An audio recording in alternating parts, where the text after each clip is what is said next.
Okay, ladies and gentlemen, we are here for the 11th round of the ARC Formula 1 Championship. We have the Belgian Grand Prix with the most terrifying circuit on the calendar, but also everyone's favorite for that exact fact. Spa. You've basically just begun the real qualifying session with Ethan Fonseca being the first to begin a legitimate qualifying lap.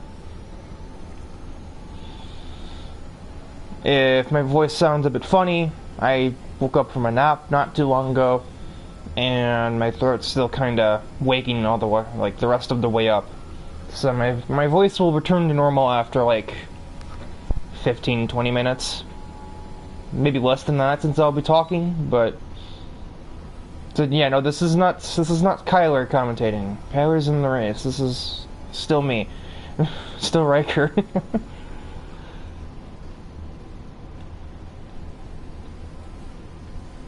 Usually save the circuit tour for the like a second go around the track. Looking up and down the field, there's really only like a couple things of note. Other than all of the reserves, we have Preston Brennan making his debut. Very easy name to remember because his name is just literally his username. What? You don't remember when we went not too hours last time, that time where we got that little mini air conditioner? Yeah. Was that the Park Rapids one or the Wadena one? Pretty sure that was the Park Rapids one. Fuck do you have to ask me that now?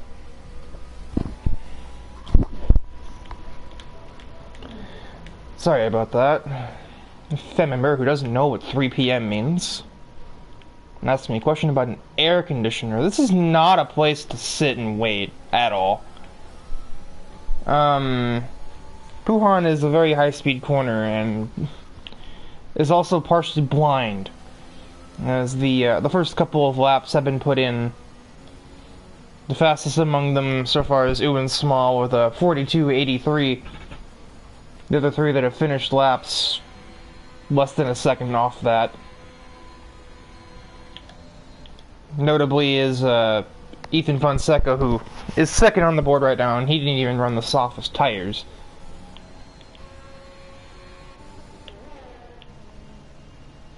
I'm terrible at recognizing these dots. I cannot tell who's where. Okay, it looks like Mr. Brennan is going to be getting a lap, so we head up towards La Source. It's a uphill braking zone, so you can brake a little earlier than you'd expect. Or a little later, I should say, sorry. Down the hill towards Eau Rouge, a corner that seems to only get more and more difficult as the F1 games continue to be produced. This car didn't seem even a little bit phased, though. A bit jealous. My setup certainly doesn't have that benefit. Head towards Lake Com, a weird 3-apex chicane S thing. Francis Ferrand has retired from the session. I don't think he wanted to do that. Not yet. Down the hill into Rivage. A weird delayed acceleration zone. No name. Pretty much the only corner where the curbs are 100% safe in my experience. Puhan. Some people downshift, most people avoid that curb. That's like the biggest danger on this track right there, is that inside curb of Puhan. Brennan is blessed with the ability to have kept his front wing. You have the S's there, relatively simple. Stevlo 1 is simple. Stevlo 2 can sometimes catch you off guard if you don't turn in and off. And we have the back straight away. It's not really all that straight, all things considered. Blanchimont is a corner that's gotten easier throughout different games. And then we have the bus stop, where there's like many different ways to skin a cat. We're pitting here, probably because he has wing damage. Well, that is nonsense, game. Wow. Well, at least he got a good lap in before the game just... Okay, never mind, that doesn't matter, he got his well. Okay, well, that's just... unfortunate. There's no other way to word that. Looks like Liam Angelo is going to go on a legitimate lap here. Perhaps. Or not. His ERS is not counting down. No, this must just be like a banker lap or something. Ty McIntosh, he's on a lap. Put the camera on him, he's like... None of the big hitters are really on a lap right now. They're all in the pits, because they already did their laps. Notable absence in this Grand Prix is one Cameron Dowds, who honestly has such a points lead that he didn't even have to show up to this race, if I'm honest. Maybe that's wrong to say, but he has such a points lead that he can miss a race and he'll probably still be the points leader. This kind of happens when you win like 8 of the 10 races we've run so far. Let's see, we have the most cheerful name in all Formula 1. I believe it might be a Metallica reference. Creeping Death, aka I believe it's Boris Stadju, or Boris Stajdu, or Stadu. It's probably, I'm thinking Dutch again, and I have a very difficult time with Dutch names. Max Verstappen notwithstanding, he's about the only Dutch name that I can look at and be like, ah, this is how you say that. As McIntosh runs a 43.57, kind of in that middle ground, but, well, the final lap's the one that matters, you know. Kyler Boggs is running a second lap on the same set of mediums. I mean, I guess, you know, you could probably run more than one lap on these tires, especially if you're not going to start the race on them. That really doesn't matter. The S's looks pretty composed, a bit off the target with the first Stavlo. Doesn't get caught out in the second one. And then you just wait a few moments until you arrive at the bus stop chicane to figure out if your lap is meaningful or not. It looks like it should be decent. It won't be topping the charts, but oh well. That curb had other ideas. Still a little bit lackluster. 44.20, basically 44.2.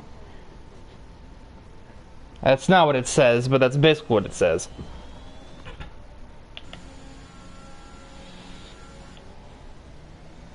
Oh, Ewan Small's on a lap. He's the provisional pole sitter. I should probably put the camera on him. He's kind of important.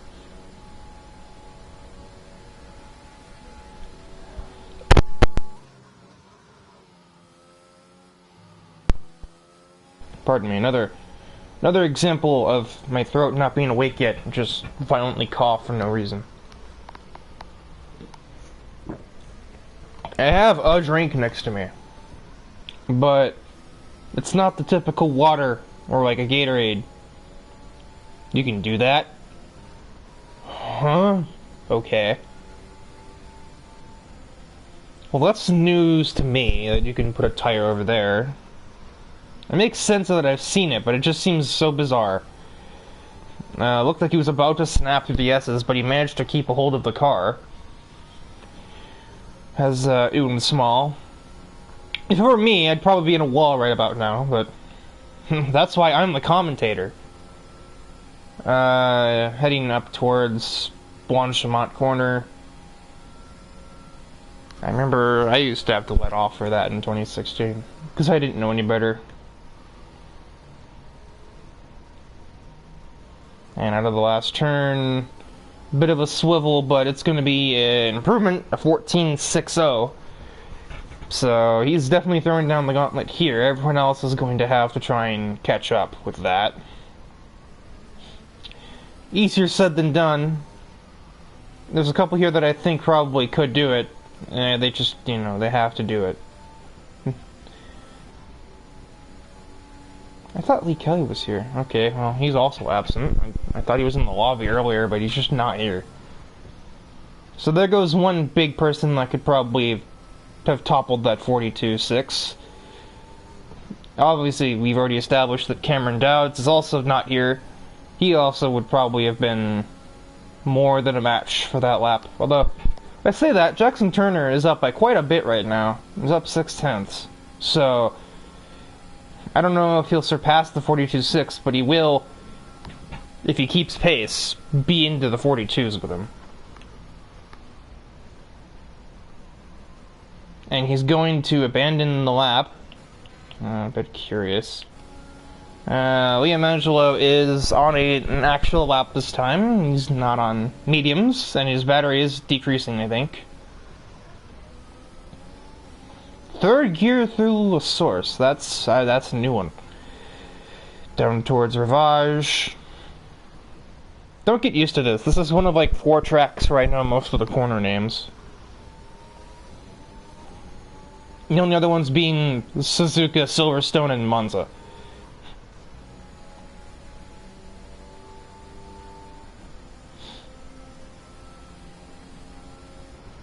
Through the S's. Liam Angelo, I think, is like, for my money, probably the best bet to challenge his own teammate for provisional pole, which, admittedly, with how much longer there is left in the session, will probably convert to actual pole pretty easily. There's only going to be one set of lap times set down after this. Only about 4 minutes left in this session.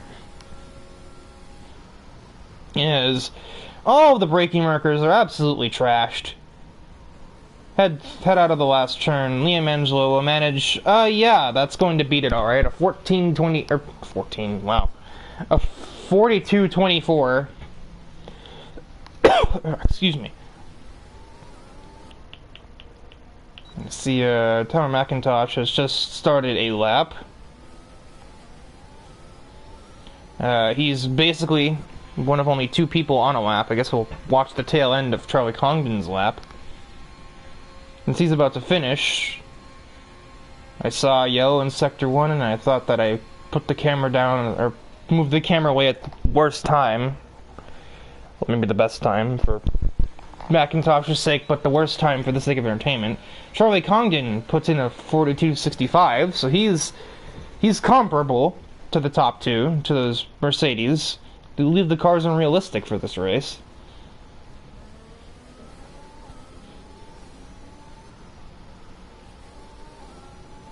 Ian Curry gets out of the way in the nick of time for McIntosh to continue. Well, continue uninhibited. Doesn't really hit the second apex of Puhan. That's not necessarily a bad thing, but it's... I guess it just kind of looked funny. Through the S's, Charlie Congdon is satisfied with his performance. The Stavlo 1 curve actually just kind of helped. Stavlo 2 curve, not so much. To Blanchimont. And then to the final chicane. Let's see what this will yield.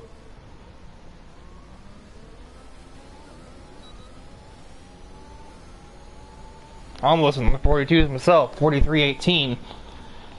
For the moment, second row, but there are a lot of people that are looking set to change that if they can. Kyler Boggs will be the first of them, as he's just started his lap.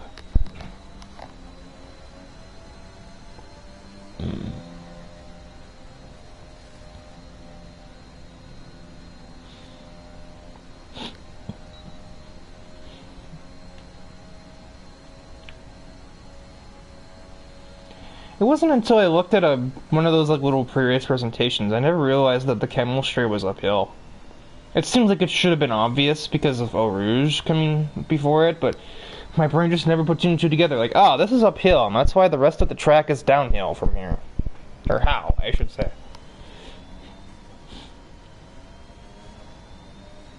Ewan Small will not be able to make any further attempts at this lap. I guess he didn't leave the pits in time, or Is that, I don't know, he just retired on the track, I think. It might be him near Rivage, or his teammate, who I figured would have put the car off the track a while ago if it is him. Bit off target in Stavlo 1. Let's see. Kyler Boggs heads through Blanchimont to just about cap off this lap time.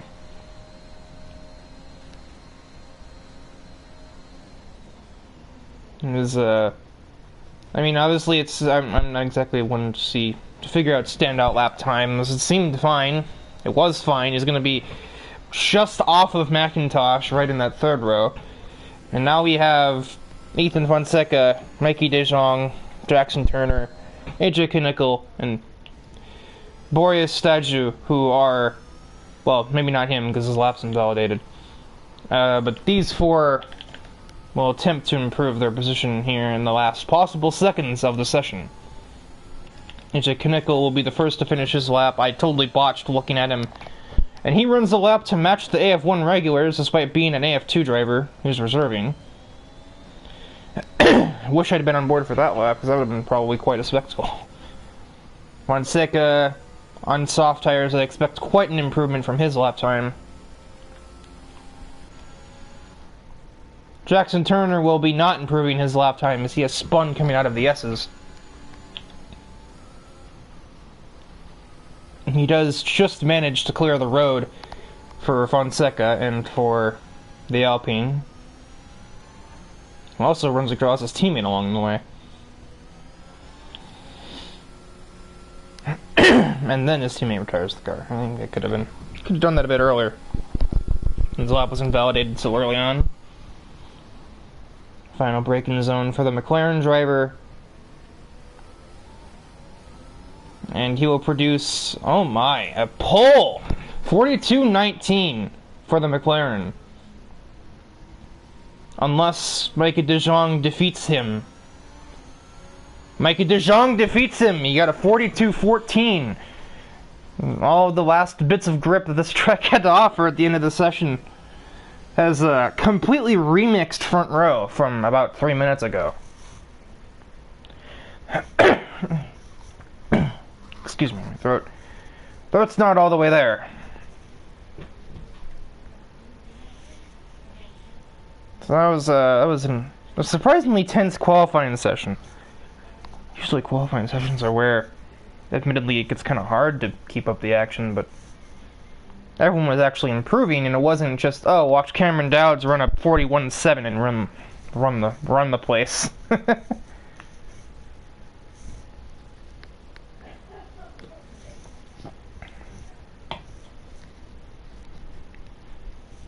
Merchant will pull up nearly half of a tenth of a second.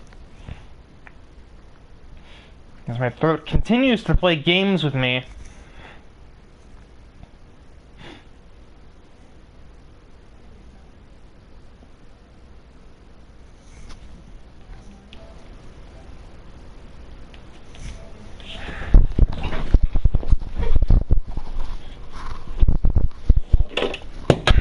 Okay, whatever.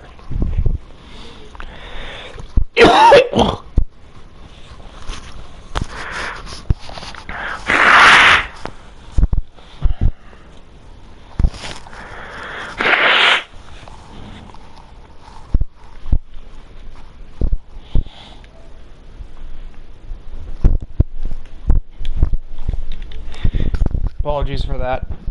Seeing my last opportunity to try and get some of the mess out of my throat system, I decided to use the little downtime that I blow my nose, so I don't have to spend the entire race clearing my throat and having to mute and unmute the microphone. I probably still will anyway, but at least I'll minimize it. As we head through the starting grid. Never mind. As we head through the starting grid, and I get my details back on the screen. Now, Darius McGill, the only person electing to start on the medium compound. For the grid, we have Mickey De Jong, who takes pole over Ethan Fonseca by just half of a tenth. The Mercedes duo of Liam Angelo Craig and Ewan Small make up row 2. Charlie Congdon, 5th. AJ Kinnickle, 6th. Tyler McIntosh in 7th. Kyler Boggs, 8th. Jackson Turner, 9th. 10th, Darius McGill. They have 3 reserve. Francis Ferrand, 11th. 12th for Boris Stadu. I don't know who that is that just joined. Preston Brennan, 13th. Attempting to have a drag race with Aston Lewis, who will start in last in the Haas. I'm not really sure why we're playing Dodgems here, but okay.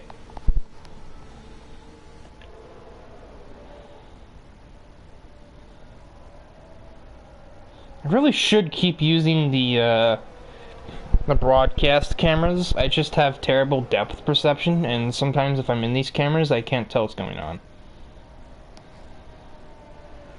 The game makes it kind of clear there. Soft to hards is pretty much the way to go. Soft to mediums can probably work, though, and I'm thinking that that's actually what we're going to see, because those predicted strategies are usually full of crap. As we roll up to the start line, formation lap has come to a close, and I pray to God that my throat stops, like, acting up. Although it'll never do that, so I should probably just stop dreaming.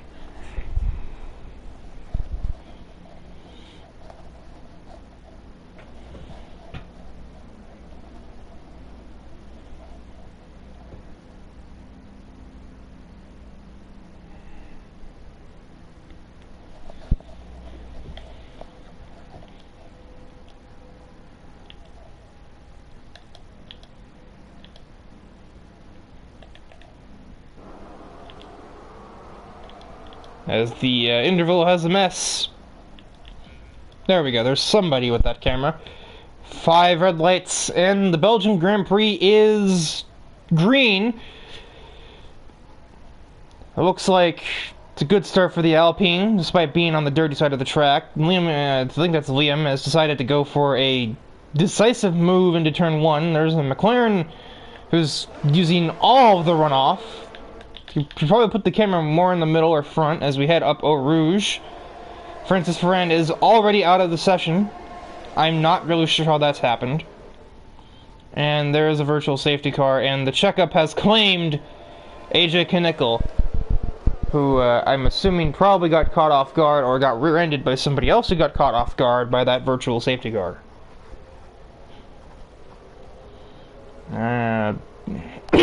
You've only made 2 corners, but Tyler McIntosh has already made 2 places in those 2 corners.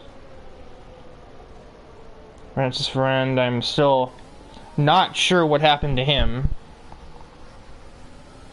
With where he crashed, it's really anybody's guess as to what actually wrecked his car. As we're already green again, that was a pretty short VSC, if I'm honest. Everyone taking a couple of liberties with Puhan, especially Fonseca, who will lose places to both Mercedes along the way. And if he's not paying attention, he may find himself in the same boat with the Williams behind.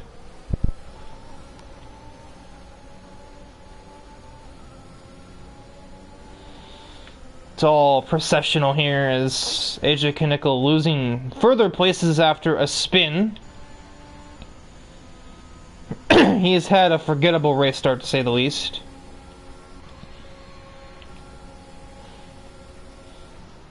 As Preston Brennan fakes a dive on the Haas car. As Mikey De Jong leads the first lap. His fellow on the front row has since, well, left the front row. As there's a spin for Jackson Turner exiting La Source. La Source? I don't actually know. Preston Brennan will back out. Oh, that's Aston Lewis, apologies. As there is a Ferrari that has missed Eau Rouge, and I about jumped because I was like, why is that there? It looked like McGill just got out of the way for the Williams there. Like he was giving him the lane. Ooh. Close quarters combat through the weird S chicane thing that is Les Combe. Defensive into Ravage. Then Williams will take the fight on the outside regardless. And he's gonna make that stick. Man. That's not easy to do.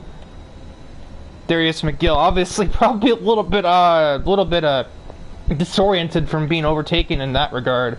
Also loses the place to the Haas car behind. Mikey De Jong is taking the money and running with it, as he's already pulled almost 2 seconds over Liam Carrig. I swear I say this man's name differently every time I get to it.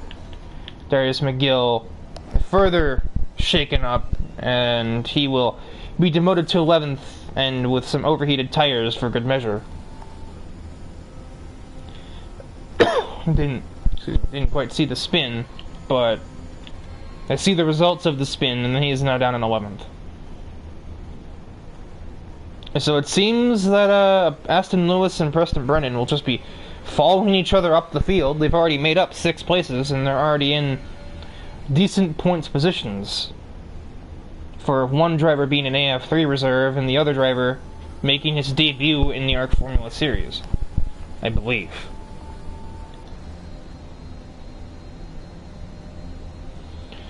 Kyler Boggs has a bit of overspeed DRS on Tyler McIntosh.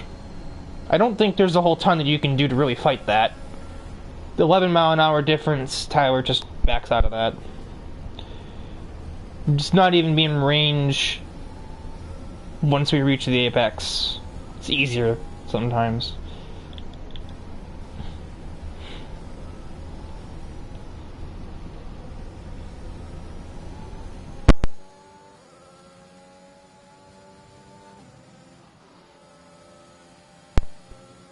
So, another terrible cough. I really apologize, I didn't wake up in time. I thought my throat would be better by now. Well, I see how Mikey is taking that lead he's gotten. He's pushing the track boundaries to get it. So that's the first penalty of the race is awarded to the leader of the race. Which, that's certainly a new one. At least it seems like it would be anyway.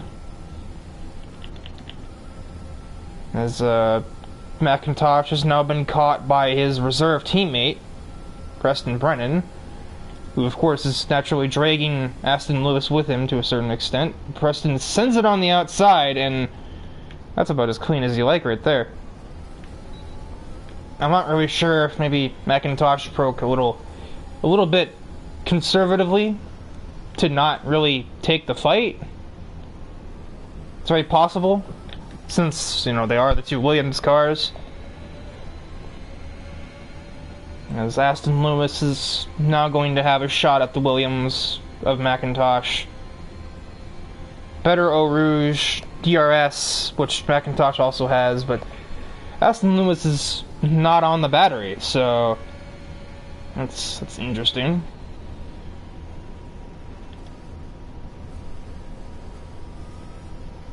I found a curb that's not happy being used. Let's just save it though. Check in at the front, but it's pretty much a funeral procession up here.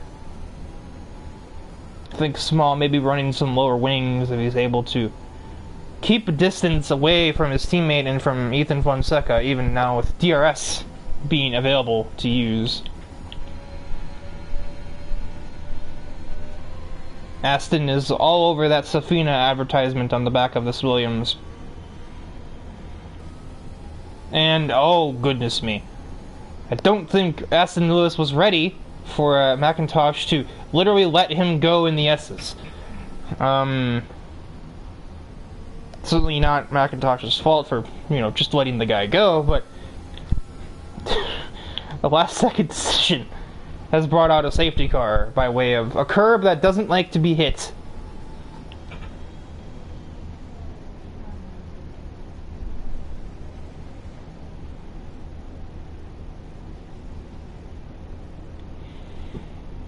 And now I'm not really sure if mediums go to the end from here. If they do, it's not too comfortably. Now, it seems most of the drivers appear to believe that they will. As just about everyone is putting them on, for the most part. Only one driver has decided not to pit in here. And Boris Stadju will be the leader for the time being. And with those soft tires, he might actually still be the fastest car on the track, if only for the next lap. But the second the mediums get up to speed, as it were, not going to be.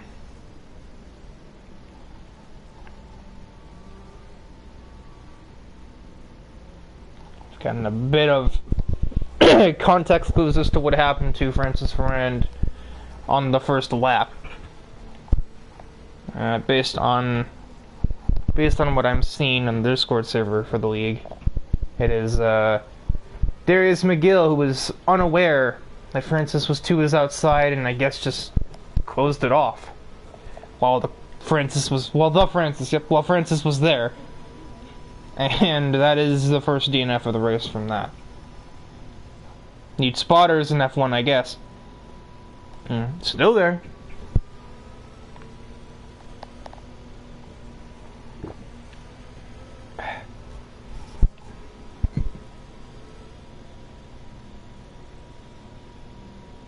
No safety cars can't go in after one lap.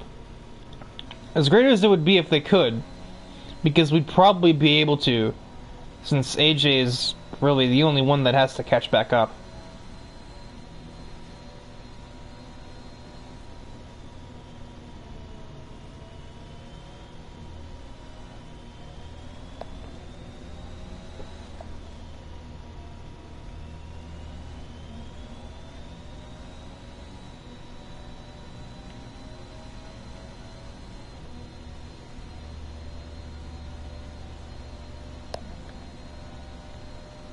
He would do it just in time, although actually maybe not just in time. It's hard to really be sure, but even if, doesn't matter, because the safety car hasn't gone 2 laps.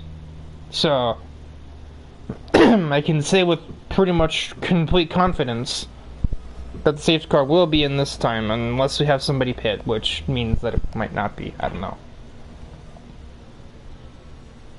Well, now you've gone and made a liar out of me, possibly. I don't actually think so, but you never know.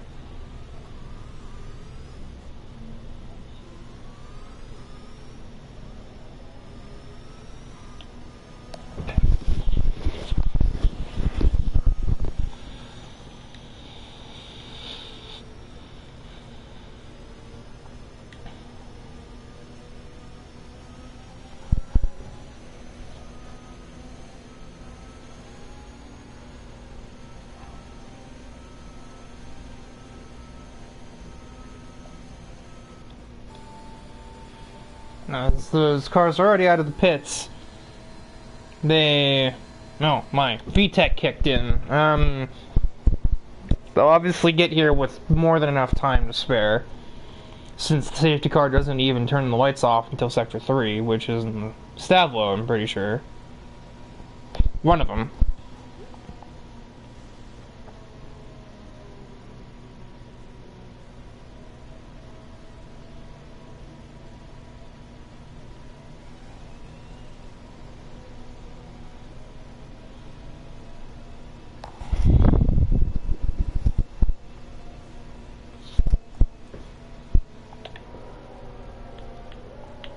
Alright, because I took this off the screen, because I took the UI off the screen, I forgot there was a camera, like a broadcast camera mode.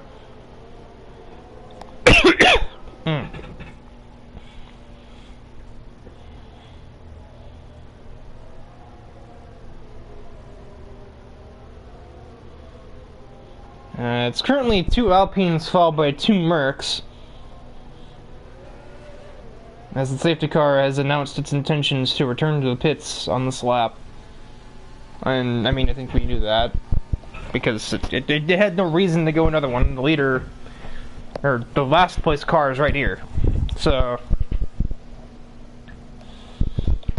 we saw that Preston Brennan had quite a bit of pace on the first run, so we'll see how he can manage to maybe shuffle his way back up the order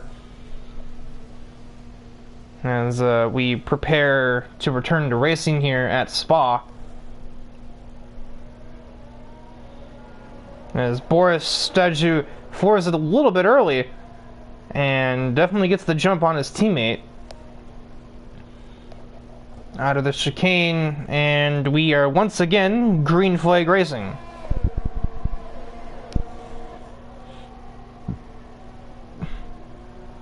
And Boris, with his ambush tactics on the safety car restart, has bought himself a decent amount of space as Darius McGill grabs a penalty through the source. A bit of overspeed for Ewan Small. Can he take it anywhere? No, because it appears Mikey De Jong is running lower wings than even Ewan is.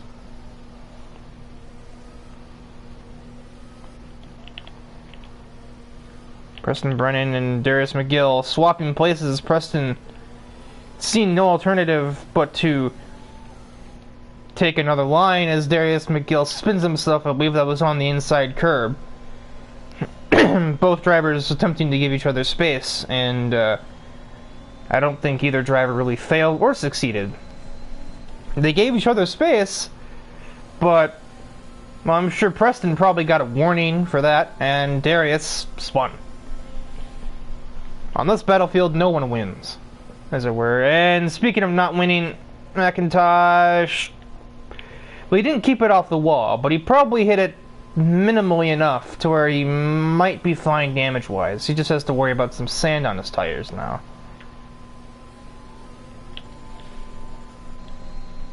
Again, the curbs in the S's, sometimes they're not so bad. Other times, they want to end you. We're going to be 3 wide into the bus stop chicane, and Ewan Small is going to pass both Alpines in a single maneuver. In bit of a heart stopper there, because that could have easily resulted in some damage. I don't think we'd had a DNF at that corner. We're not going fast enough, but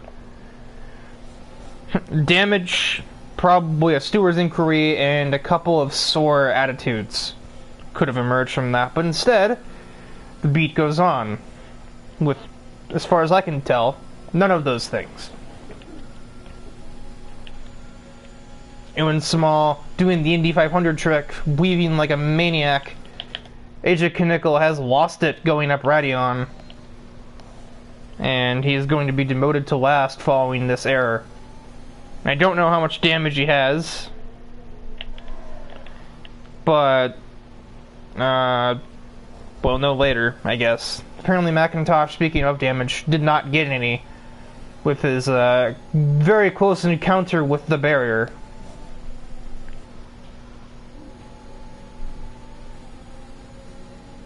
Mikey De Jong is getting absolutely mugged by the Mercedes duo.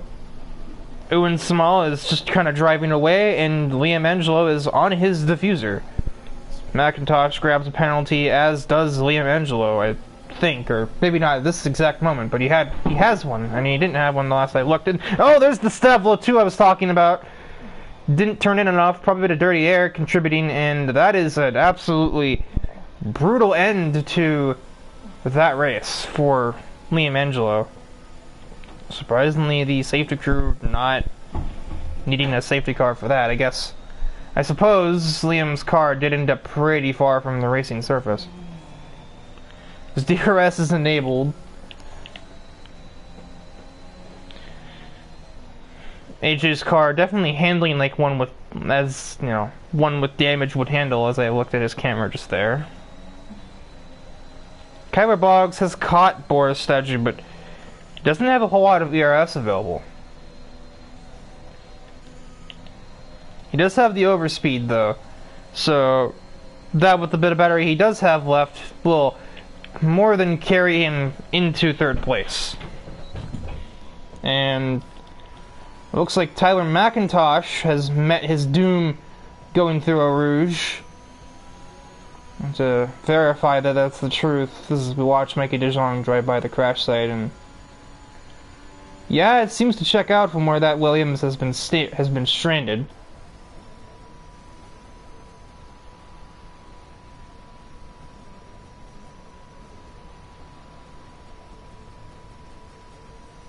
So this is we're going on a record here. We've got 5 DNFs counted up so far, and only one of them was actually caused by another driver. The other 4 were just simply created by driver misadventure and self damage. Pressing the self-destruct button, basically. This does bode quite well for the, well, I guess the leading Alpine driver, who can now get off of these soft tires and onto considerably fresher mediums. It remains to be seen how many other people ahead of him are going to do the same thing. These mediums aren't very old, but that won't always stop some people. Ethan Fonseca had a long think about it. Kyler Boggs does take, and that means that most of the people that were behind him in the line will follow suit.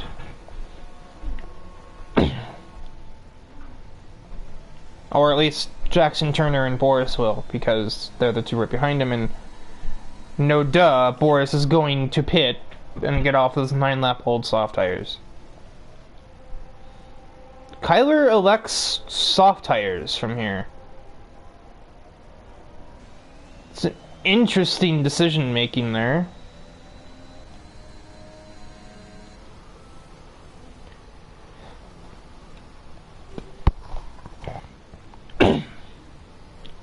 My throat continues to be a problem.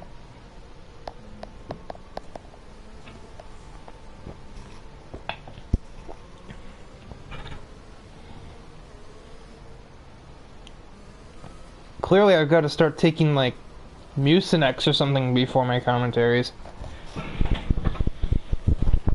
So I can stop doing that the whole stream. As Darius McGill looks for an overtake under the safety car.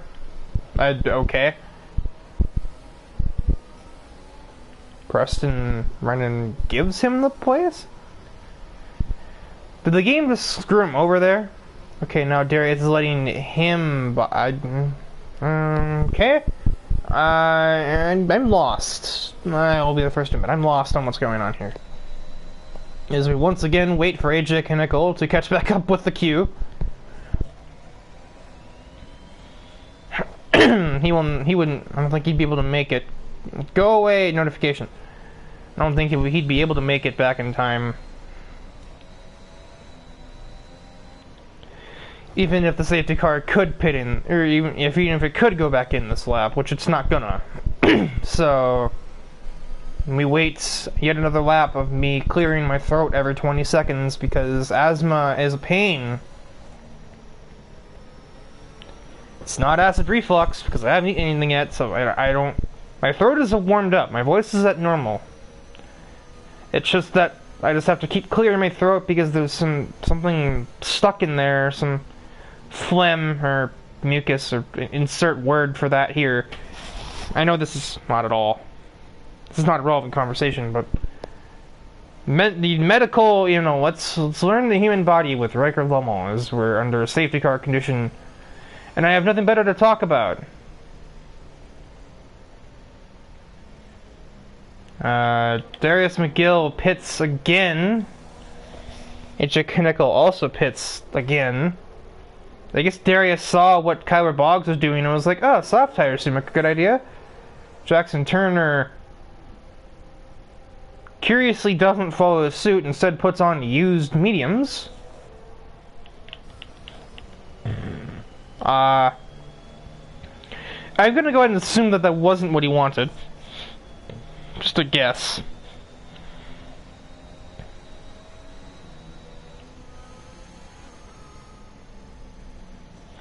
I do believe that this is not Boris Steggy's first ARC race. It might be his first AF1 race. I think he was an AF2 driver.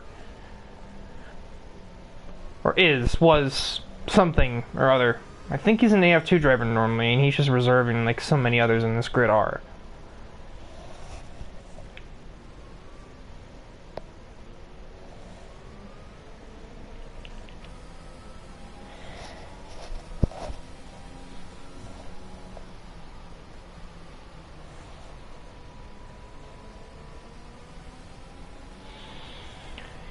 So Jackson Turner will definitely be catching the queue in time.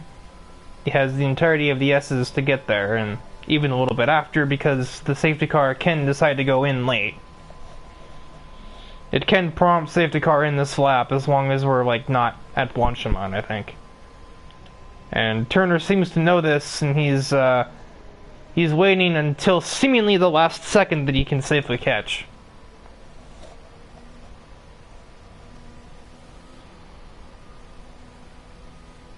And there it is, safety car is in this lap.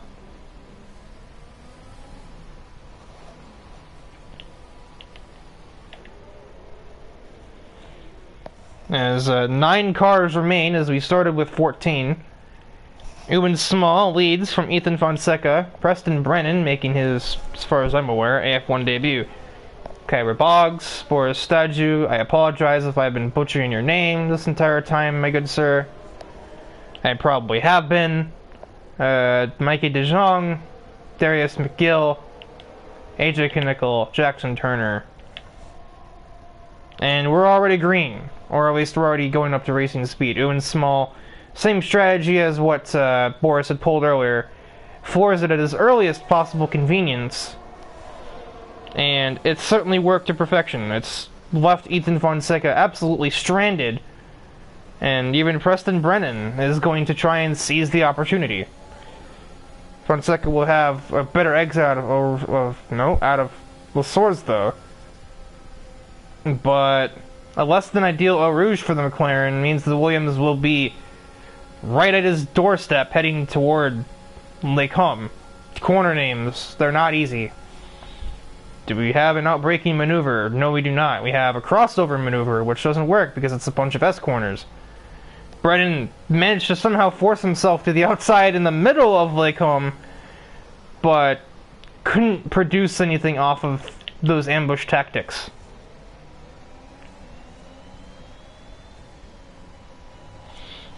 With exception taken to Ewan Small, who absolutely stormed away at the green flag. It is very much the Ethan Fonseca train. As now Brennan finds himself under pressure from the AlphaTauri, who's currently fitted fresh soft tires. He is going to be quite fast at the moment.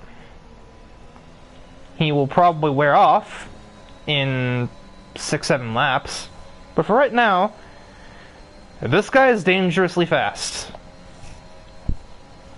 Same applies to McGill and to Knickel, but they're a little further back in the grid. Kyra Boggs is right looking at the podium positions, should he make a couple of good moves, like a dive bomb, which Brennan was at least ready for.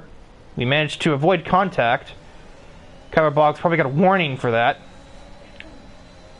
Up to discretion as to whether he has deserved it or not. I couldn't really tell you.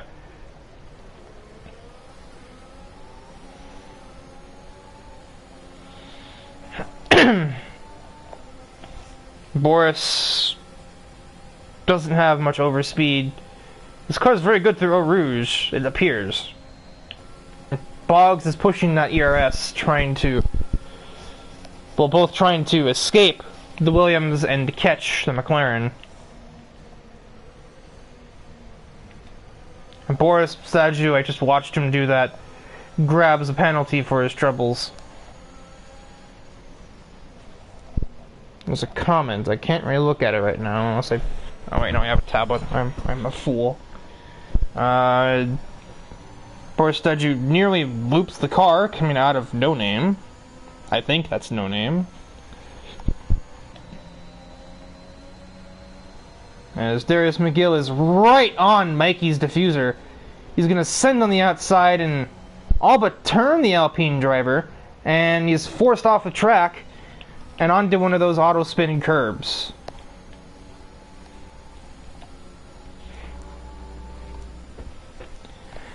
To be honest, I think that was kind of self-inflicted. Oh, it's the HRT team owner, who is cheering for the team whose owner is no longer in the race, but the reserve is possibly on for a podium. Especially if you can capitalize off of sequences like Kyra Boggs blowing the bus stop. A bit of a gear kerfuffle there.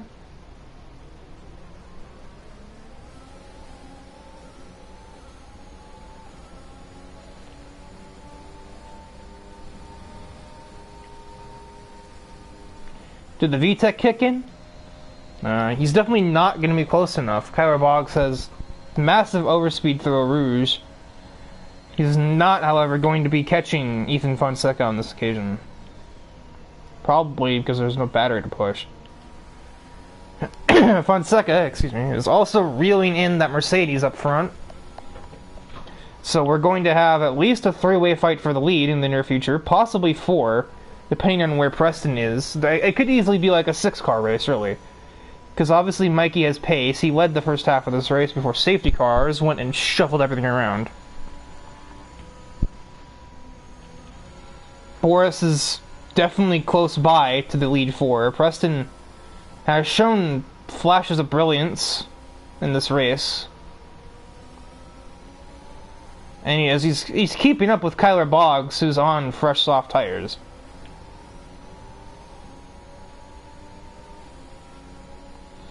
Soon enough, the soft tires will catch up to Boggs, and he won't be much of a threat. So he has to make good his escape plan while he can.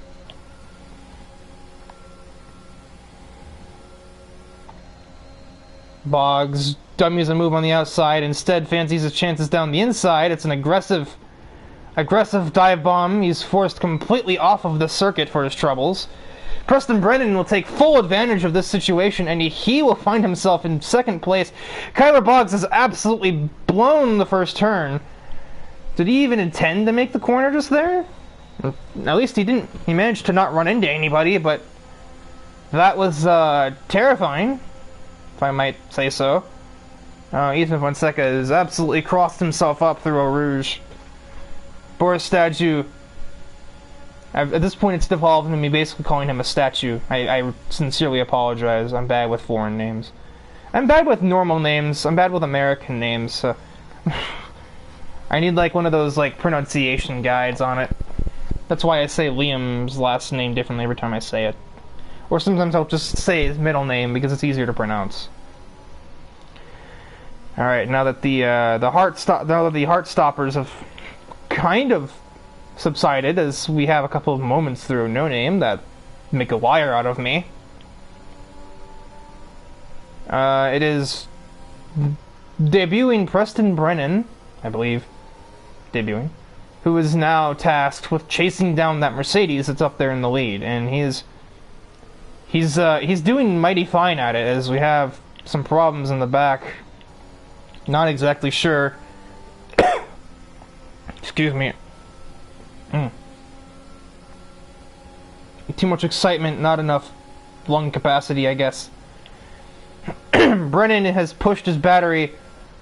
I could see it in his eyes. He thought about a move. Instead, Ewan mirror drives himself a little bit off kilter here through the bus stop chicane. But Preston cannot claim the overspeed. He's mostly escaped Ethan Fonseca with that Sector 3 time. He will have a pretty good shot at that Mercedes, depending on how he gets through a Rouge here. I would say that's well enough. He's got a bit of overspeed for good measure. Slipstream, DRS, doesn't even need the battery. He cruises into the lead, seizing the moment for Kyler Boggs' aggressive maneuver. And now, the question remains, can Brennan run away with it? Can he get himself that second's worth of advantage over Ewan Small? As we head through the second and third sectors of the track, where obviously DRS can't really play a factor.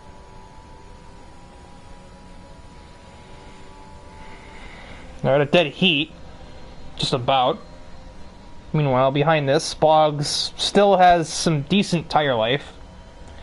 He's going to have maybe 1 or 2 laps worth of tire life left before his tires start to fall off the cliff, and the mediums, as worn out as they might be right now, will probably emerge once more as the faster tires to be on. Fonseca is running with a penalty right now. So that's also maybe something to keep in mind. Preston did not get away, per se. Small, incredibly aggressive through the bus stop chicane, but that's what he needs to do right now. He needs to get aggressive and insert himself into the DRS range and, you know, find a way back ahead of this Williams. Boggs is going to have overspeed heading to Eau Rouge, but coming out of it is different. It's not different, they're about dead even. Both the Williams and the AlphaTauri are out of battery. Ewan Small elects to not make the pass now. And Kyler Boggs can't produce anything either. I didn't even notice these two back here, Mikey DeJong and AJ Knickel, have climbed their way into this little Ewan train here. I guess it's really just the lead train. This is looking like a race with AI cars in it, really. It's just a giant DRS train now. Both drivers pushing their battery through the middle sector of the track. That's an odd choice. As we've had problems for Jackson Turner heading through Puhan, probably hooked an inside curb and has, you know, paid the price as you usually do if you touch any of those curbs through there. Brennan he's come up just short of escaping DRS. He's not going to get away from it, but also at the same time, I don't think he's going to be under threat from being overtaken necessarily either. It's going to be like 7/10 as we brake for turn 1. Really, the only person majorly under pressure is Kyler Boggs, who obviously his tires are started to go on him just a little bit. And Mikey knows that, and he's going to try and pounce on the situation. And absolutely superior Eau Rouge. He might get 2 places here. Never mind, he's forced to the white line by Kyler Boggs defensively.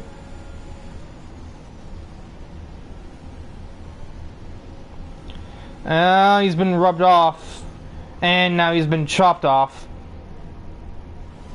And that was on, I think, if I put my steward's glasses on, I think that's on the AlphaTauri. There wasn't really a car's width there between Kyler Boggs and the white line.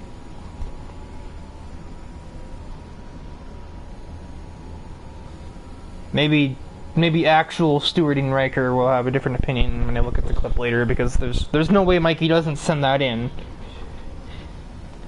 I think Preston may have pushed himself a little. Ewan Small has caught back up to the leader.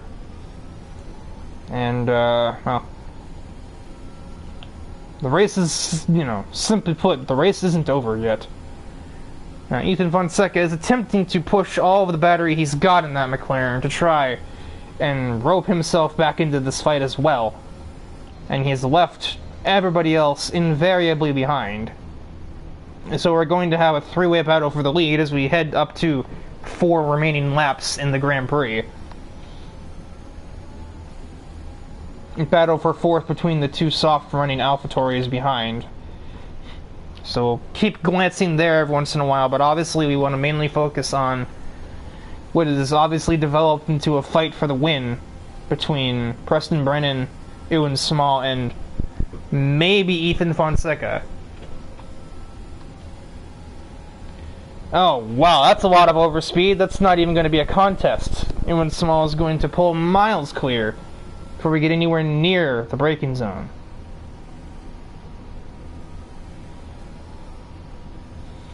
So now, can the Mercedes seize the moment and pull away? Or does Preston Brennan turn on the jets?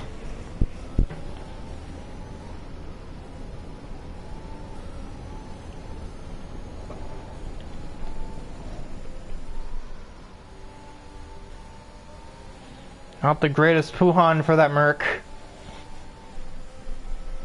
It doesn't seem to have mattered. Didn't gain Brennan much by running it better. So either it wasn't as bad as I thought it was, or maybe Brennan didn't have it as good as I thought he did. It's a numbers game now, you know. You gotta look at those intervals. Admittedly, I think I'm looking more at the intervals between these drivers than I am at the actual race. Because that's where the differences are made right now. It's not made in track position. I mean, it is, but like, the difference in that is made by the difference in intervals. As Ethan Fonseca dummies a move, doesn't actually really get anywhere close to making it, though. If anything, they just inconvenience the both of them and giving Ewan a get-out-of-jail-free card. Brennan gets very aggressive on the brake, just about meets Ewan's diffuser. It does give him a pretty good exit out of Lesor's. Names. Does he use the overspeed? Yes, he does. Does not use the DRS, though. Honestly, he might not have needed it if he didn't want to use it. He sends it down the inside. I think that was more of a move of self-defense than a move of take the lead. He probably did that just to keep Ethan Fonseca at bay, but he actually seizes the lead despite not activating the DRS and letting off on the straightaway for good measure. That was one of the weirdest overtakes I've seen in a while. Kyler Boggs and AJ Kinnickle aren't totally out of the picture either. Although they have penalties, the lead two cars don't. Or AJ does. Kyler doesn't, the two leaders don't. So right now, Ethan Fonseca is not on the podium. It's Kyler Boggs, just based on a time penalty. We bring this up real quick. Yeah, Fonseca has been smacked with a 3-second time penalty from, I think, pretty early on in the race.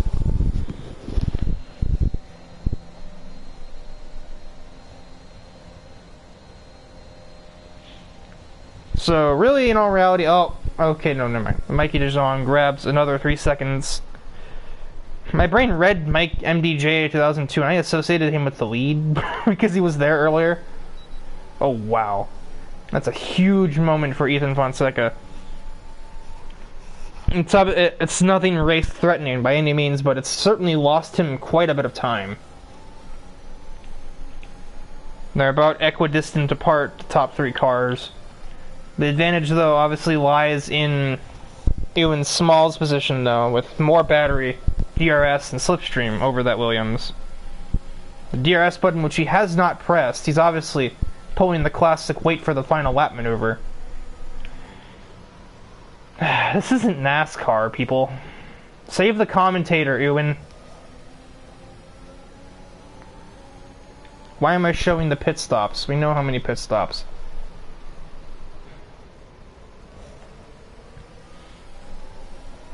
Well, it's safe to say, even if he can't convert the victory, Preston Brennan is, without a doubt, the driver of the day. Considering he started, like, second from last, and he finds himself with a decent chance of taking the win. He's just about pulled the last to first challenge in an ARC race. Ethan Fonseca has lost the plot after he had that moment come out of the bus stop at the end of the previous lap. He hasn't made his way back up there. So he's not really going to be a threat to take this one away. It's going to be down to these two to see who takes it home. Almost 200 heading up to the bus stop. That's nuts. That's like something you'd see on a qualifying lap, maybe. And even then, it's really hard to say.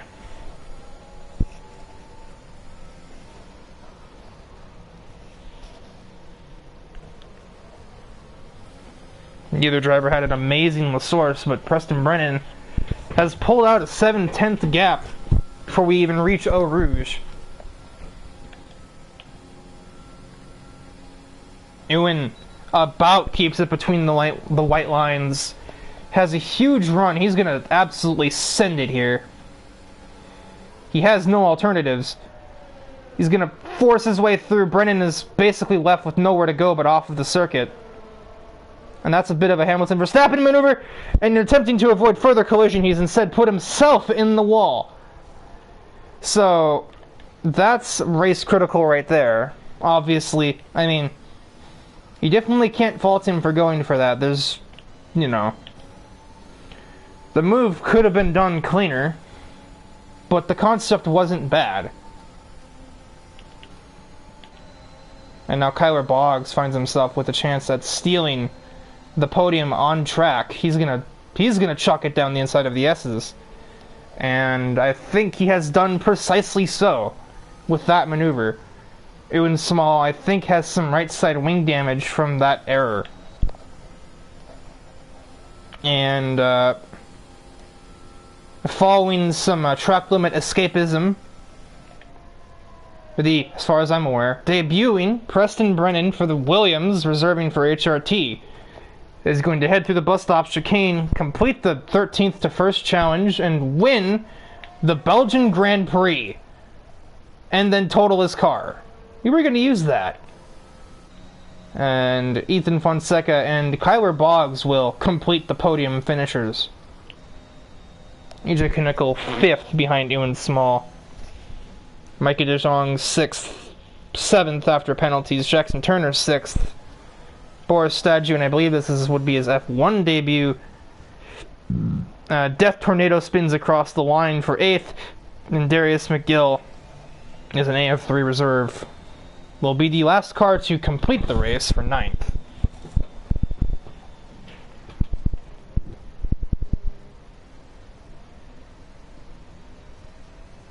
Yeah, I mean, you couldn't really pick anybody else. I mean, like, who would be the second choice there? Like, I guess maybe Kyler, since he didn't start that high up the grid?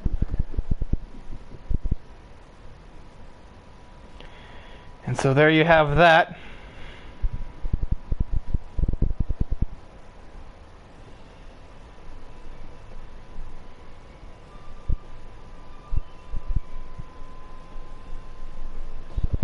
And if this were a real-life podium, I'd probably be crying tears of joy. It's my 3 favorite teams in F1 on the podium.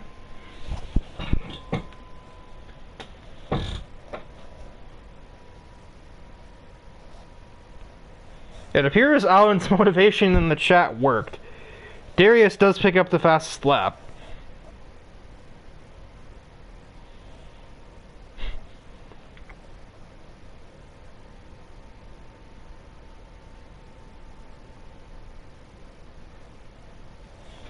So that'll conclude matters for this broadcast. I can only assume the next race will be, if we follow the European Tour of real life, I'm guessing the next race is Monza, but I'm almost never right, so never take what I say at face value when it comes to scheduling. I didn't make the schedule. Whatever race it is, well, there'll probably be something for it. Probably from me. Hopefully next time I don't wake up from a nap 20 minutes before the start of the GP. That would be ideal. But until then, farewell.